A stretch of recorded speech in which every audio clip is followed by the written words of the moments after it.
माशाअल्लाह सुभान अल्लाह। तशनगी जम गई पत्थर की तरह होठों पर, तशनगी जम गई पत्थर की तरह होठों पर, तेरे दरिया से भी डूब कर मैं प्यासा निकला, तेरे दरिया से भी मैं डूब कर प्यासा निकला। आप हज़रात ने बखूबी बड़ा हिस्सा कर लिया। हज़रत सैयद रूहुल मनी शान मदारी मतुल की आवाज़ और अंदाज आपका गुलाम आप हज़रात ने सुन के ये महसूस कर लिया होगा कि आपका सुनकर आपका कलाम सुनने के बाद एक आशिक़ रसूल को मदीने की याद आ गई। एक आशिक़ रसूल को आपका आपका कलाम सुनने के बाद मदीने की याद आ जाती है। तो आशिक़ मौलाए कायनात को नजफ अशरफ की याद आ जाती है। एक आशिक़ हुसैन को करबला की याद आ जाती है। एक आशिक़ मदारुल आलमीन को मुकनपुर शरीफ की याद आ जाती है। बड़ी बेहतरीन और अच्छे अंदाज में आप हज़रात रसूल अकरम व मनक़बत मौलाए कायनात अली अलैहिस्सलाम व मनक़बत सरकार सीना मदारुल आलमीन रज़ी अल्लाह तआला अन्हु बहुत बेहतरीन आवाज़ व अंदाज में आप हज़रात समाअत कर रहे थे और हज़रत गुनगुना रहे थे।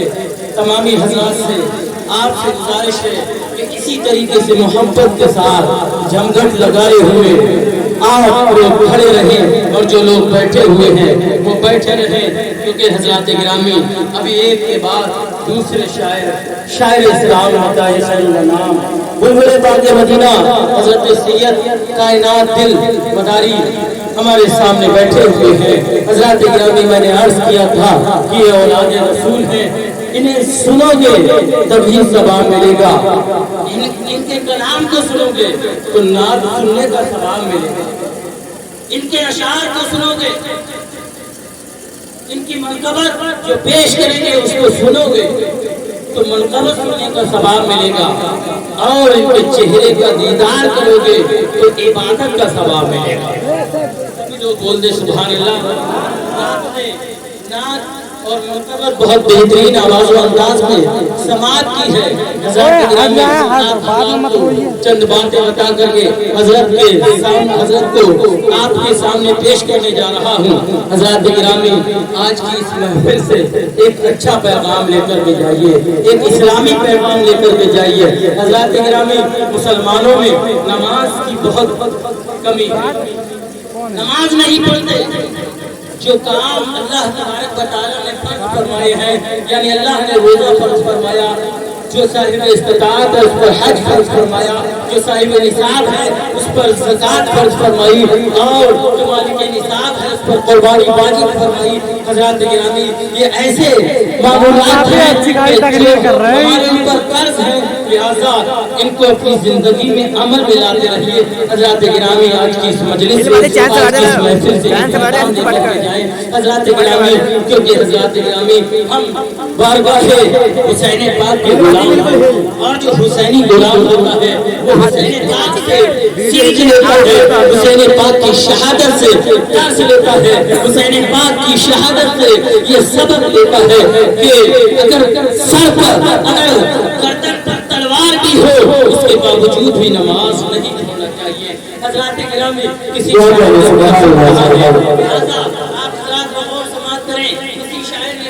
हदीस इश्क का जलवा हुसैन से ले, हदीस इश्क का जलवा हुसैन से ले लो। हुसैन के पास बहुत कुछ है, हुसैन के पास बहुत कुछ है। हुसैन ने नमाजों को बचाया, हुसैन के पास नमाज़ें हैं। हुसैन ने इस्लाम को बचाया, हुसैन के पास इस्लाम है। हुसैन ने ईमान को बचाया, हुसैन के पास ईमान है। हुसैन ने अज़ानों को बचाया, हुसैन के पास अज़ानें हैं। लिहाजा हमारी अज़ानें, हमारी नमाजें, हमारी मस्जिदें, हमारा इस्लाम, हमारा ईमान ये गवाही देता है कि हुसैन की खातिर, हुसैन की शहादत के सबब आज इस्लाम मिलता है।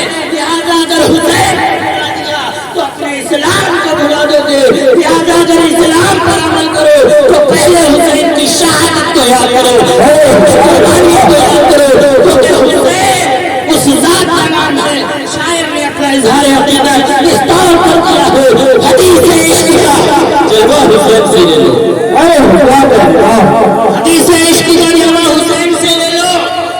रसूल पाक का सदका हुसैन से,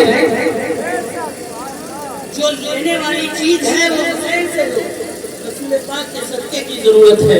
लिहाजा और आगे शेर में जो शायर ने कहा है उसको सुन करके और मचल जाएंगे इंशाअल्लाह। शायर ने कहा कि हदीस इश्क का जलवा हुसैन से ले लो, रसूल पाक का सदका हुसैन से ले लो। और ये बोले महशर में काम आएगा, हदीस इश्क का जलवा हुसैन से ले लो, रसूल पाक का सदका हुसैन से ले लो। उमर ये बोले कि महशर में काम आएगा, गुलाम होने का पर्चा हुसैन से ले लो, हुसैन से ले लो। हज़रात गिरामी, तारीख ये बताती है उमर फारूक आजम का दौर है। उमर फारूक आजम के दौर में हजरत उमर फारूक आजम में और इमाम हुसैन अलैहिस्सलाम में किसी बात को लेकर के तल्ख कलामी हो जाती है, किसी बात को लेकर के झगड़ा हो जाता है, मामूली सी बात। तल्ख कलामी क्या हुई? हुसैन पाक को हजरत उमर फारूक आजम के जो साहबजादे थे हजरत अब्दुल्ला, उन्होंने ये चैलेंज कर दिया, ऐ हुसैन तुम जाओ, हुकूमत मेरे वालिद की है, हुकूमत मेरे बाप की है, उमर फारूक आजम, ऐ हुसैन तुम चले जाओ, तुम्हारी क्या बिरादत है? आपको तल्ख कलामी के साथ ये चैलेंज दे दिया। हज़रात गिरामी, हुसैन पाक नबी के नवासे थे, हुसैन पाक नबी के नवासे थे, जिसको नबी ने दाऊद सिखाया हो, जिसको नबी ने बातें सिखाई हो, जिसको नबी ने तरबियत दी हो, भला तो तब किसी से कोई हल्की बात कर सकता है। लेकिन मुसलमानों मालूम है इमाम हुसैन ने क्या जवाब दिया। इमाम हुसैन ने जो जवाब दिया था हज़रात गिरामी को सुने। इमाम हुसैन ने कहा था तुम्हारे बाबा होंगे अपने वक्त के बादशाह, तुम्हारे बाबा होंगे अपने वक्त के हुक्मरान, लेकिन उमर फारूक आजम के साहबजादे अब्दुल्ला इब्न उमर सुनो, तुम मुझे तल्ख कलामी के साथ ये तेवर दिखा रहे हो, मुझे ये चैलेंज कर रहे हो। अब्दुल्ला इब्न उमर सुनो, तुम भी मेरे गुलाम हो और तुम्हारे बाप उमर भी मेरे गुलाम उमर फारूक आजम के साहबजादे हज़रत अब्दुल्ला इब्न उमर, हज़रत इमाम हुसैन तो ये खामोश करना चाहते थे, क्योंकि किसी बात में बहस हो गई तो बहस के दरमियान आपने तल्ख कलामी हो जाती है। हज़रत अब्दुल्ला इब्न उमर ने हज़रत इमाम हुसैन को खामोश करना चाहा तो हज़रत मोहतरम हज़रत हुसैन पाक ने फरमाया, अब्दुल्ला इब्न उमर खामोश, तुम क्या बात कर रहे हो? तुम भी मेरे गुलाम, तुम्हारे बाबा भी मेरे गुलाम, तुम्हारे वालिद उमर फारूक आजम भी मेरे गुलाम हैं। ऐसे ही उमर फारूक आजम के बेटे हजरत अब्दुल्ला ने सुना, सुनने के बाद में मचल गए, तड़प गए और तड़पने के बाद में अपने वालिद गिरामी के पास दौड़े दौड़े जाते हैं और जाने के बाद में कहते हैं, वालिद गिरामी आज तो गजब हो गया है, आज तो अजीब बात है, आज मेरी हजरत इमाम हुसैन से कुछ तल्ख कलामी हो गई थी, कुछ बहस हो गई थी, जिसकी बिना पर मैंने उनसे कह दिया कि हुसैन मेरे बाबा हाकिम है और मेरे बाबा की हुकूमत चलती है, लिहाजा तुम क्या करते हो, तुम्हारा मर्तबा क्या है? तो उन्होंने मुझे इस जवाब में ये जवाब दिया है कि ऐ उमर के बेटे, ऐ अब्दुल्ला इब्न उमर, तुम्हारी क्या बिसात है? तुम भी मेरे गुलाम, तुम्हारे बाप भी मेरे गुलाम। हज़रत अब्दुल्ला इब्न उमर ने उमर फारूक आजम ने फरमाया, ऐ बेटे, क्या हुसैन ने वाकई यही कहा है? क्या हुसैन ने वाकई इसी तरीके से कहा है?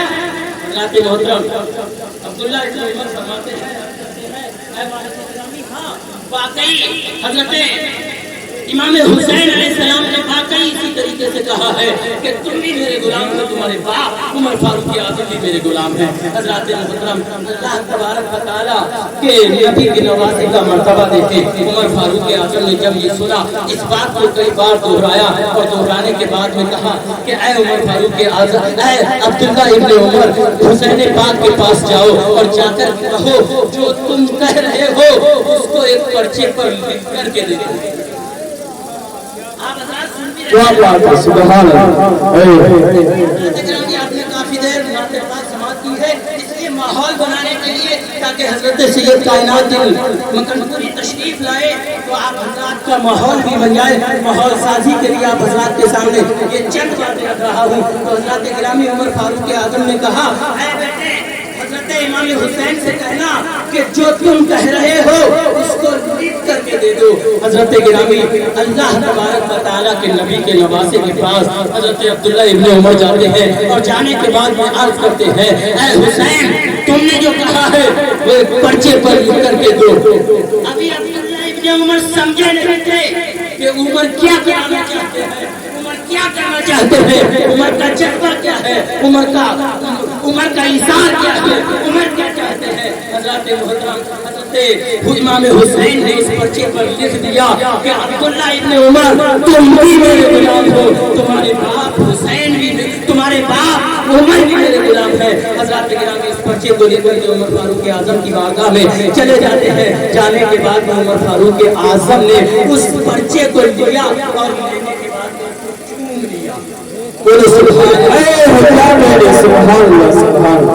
عمر فاروق اعظم کے بیٹے یہ سوچ رہے تھے ویسے کبھی نہیں تو وہ تو ویسے آج انہوں نے عمر کو اپنا غلام کہا ہے، انہوں نے مجھے اپنا غلام کہا ہے، آج حسین کو سزا دی جائے گی۔ لیکن عمر فاروق اعظم نے اس پرچے کو اپنے ہاتھ میں لیا اور لینے کے بعد وہ چوم لیتے ہیں اور کہتے ہیں حسین کی یہ ضمانت نہیں کہ میں دنیا میں حسین کا غلام ہوں، میدان محشر میں یہ پرچہ پیش کر دوں گا کہ حسین نے تو مجھے اپنا غلام بنایا، کچھ بھی نہیں ہوں، میں حسین کا غلام۔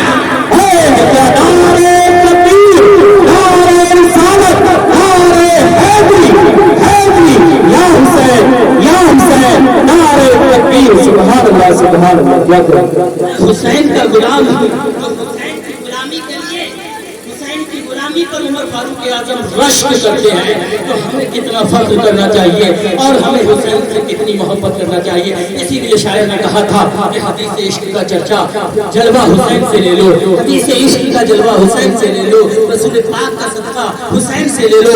اور یہ بولے کہ محشر میں کام آئے گا غلام ہونے کا پرچہ حسین سے لے لو۔ حضرات گرامی اب اس کے ساتھ میں دعوت سلام دینے جا رہا ہوں۔ شاعر اسلام مطاہر خیر الانام طوطی گلشن رسالت بلبل باد مدینہ حضرت سید کائنات دل مداری مکنپوری کے حضرت آئے اور اپنے کلام سے سامعین کے قلوب کو منور و مجلہ فرمائے۔ ان اشعار کے ساتھ حضرت کو دعوت دے رہا ہوں کہ قلب میں جذبہ ایمان کہاں سے آتا ہے۔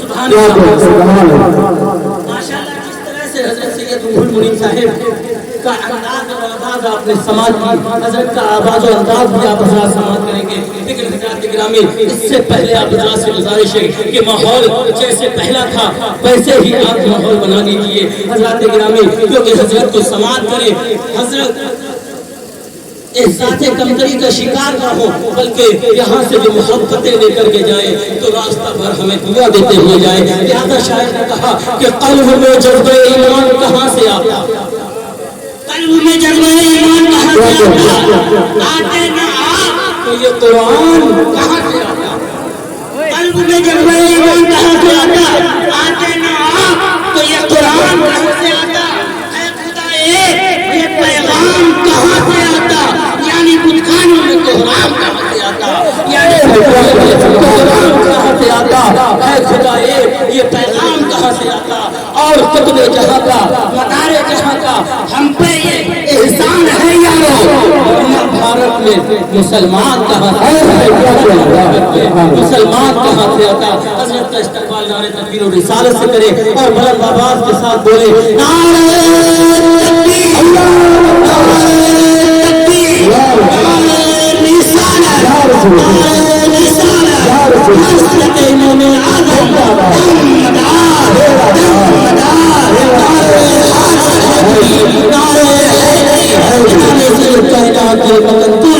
آئے